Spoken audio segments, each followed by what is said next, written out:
Have you ever looked at some massive, incredibly complex project and just thought, how on earth do they even begin to pull that off? We're talking about projects that literally define industries and can change the world. How do they get done without just completely falling apart? I mean, really think about it. Building a skyscraper, launching a spaceship, or coding an app that millions of people will use. The level of coordination, the amount of risk, the sheer number of moving parts, it's just staggering. You can't just wing it, right? You need a plan, a really, really good one. And that's the big idea for today. Every single one of these great undertakings, whether it's landing on Mars or launching the next big thing from Silicon Valley, starts with a detailed roadmap. A map that guides every single step of the journey, from the very first napkin sketch all the way to the end. Now, in the world of systems engineering, this map actually has a formal name. It's called a life cycle model, and it's the master plan that brings order to all that potential chaos. So before we go any further, let's get on the same page. What is a life cycle? Well, it's pretty much what it sounds like. It's the entire lifespan of a project, from that first spark of an idea, that aha moment, all the way through to the day it's officially retired. Everything has one. And that's where the life cycle model comes in. It's the framework, the actual roadmap that takes this long, complicated journey and breaks it down into a structured, manageable process. It gives everyone, from the engineers in the trenches to the executives in the boardroom, a common language to speak and a clear set of stages to follow. Okay, so every journey has key stops along the way, and a project's life cycle is no different. Now, the models themselves can vary, but they almost always follow a universal 6-stage structure. Let's walk through them. It all kicks off with the concept phase. This is the dreaming and brainstorming part. Once an idea sticks, you move into development, where you drop the blueprints and actually build the thing. Next up is production, when it's manufactured or coded for the real world. Then comes utilization. The system is live, it's out there, and it's doing its job. After that, you've got long-term support to keep it running smoothly. And finally, every life cycle has to end, and that's retirement, when the system is gracefully taken out of service. And believe me, this isn't just some abstract theory. We're talking about heavy hitters like NASA, the Department of Defense, and major manufacturers. They all use a version of this framework. Sure, they might call this stages different things, like Phase A or acquisition. But that fundamental flow from concept to retirement, it's universal. Now, here's where it gets really interesting. Not all roadmaps are created equal. You can't use a map of city streets to climb a mountain, right? You've got to pick the right map for the terrain.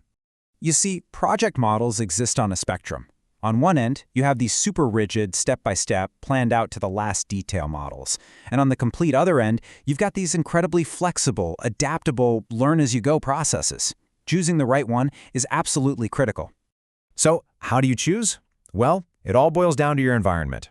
If you're in a stable, predictable world where you know exactly what you need to build, think a bridge or a house, then a rigid, sequential model is your best friend. But if you're in a dynamic, uncertain space where the requirements are constantly changing, like, say, developing a brand new app, you desperately need an agile model that can bob and weave and change course on a dime. And visually, the difference is just night and day. A sequential model, what people often call the waterfall model, is like a straight highway. You finish one big stage completely, then you move to the next. No turning back. An agile model, though, is a continuous loop.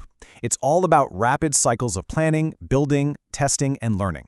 It's the difference between a paved interstate and exploring a brand new trail in the woods. Okay, so you've got your map, you've got your stages. How do you actually move from one stage to the next? You don't just drift across the line. Nope. You have to pass through these really important checkpoints called decision gates. Think of a decision gate as a formal pit stop in a race.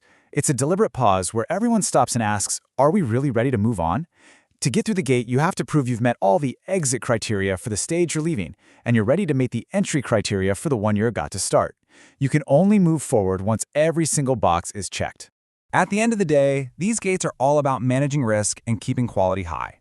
They are very intentional checkpoints designed to make sure the project is still healthy, still on track, and truly ready for the next big phase of work. It stops a project from going off the rails when a small course correction is all that's needed. And this isn't based on a gut feeling like, yeah, I think we're good. No way. To pass through a gate, the team has to go through formal technical reviews and audits. This is where they have to show their work, present the evidence that they met all the criteria, and get that official sign-off to proceed. Okay, let's bring this all home. Why go through all this trouble? All these stages and models and gates. Why does this framework matter so much?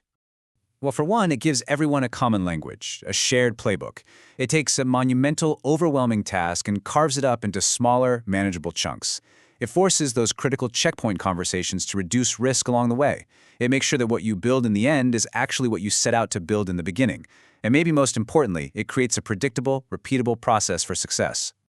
And that, right there, is the real power of a life cycle model.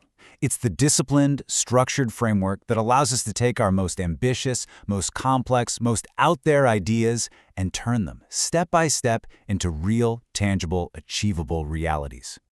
So I'll leave you with this question to think about. What's the biggest project in your life or your work right now? What life cycle stage is it in? Are you still in that exciting concept phase? Or maybe are you getting ready to pass through a major decision gate?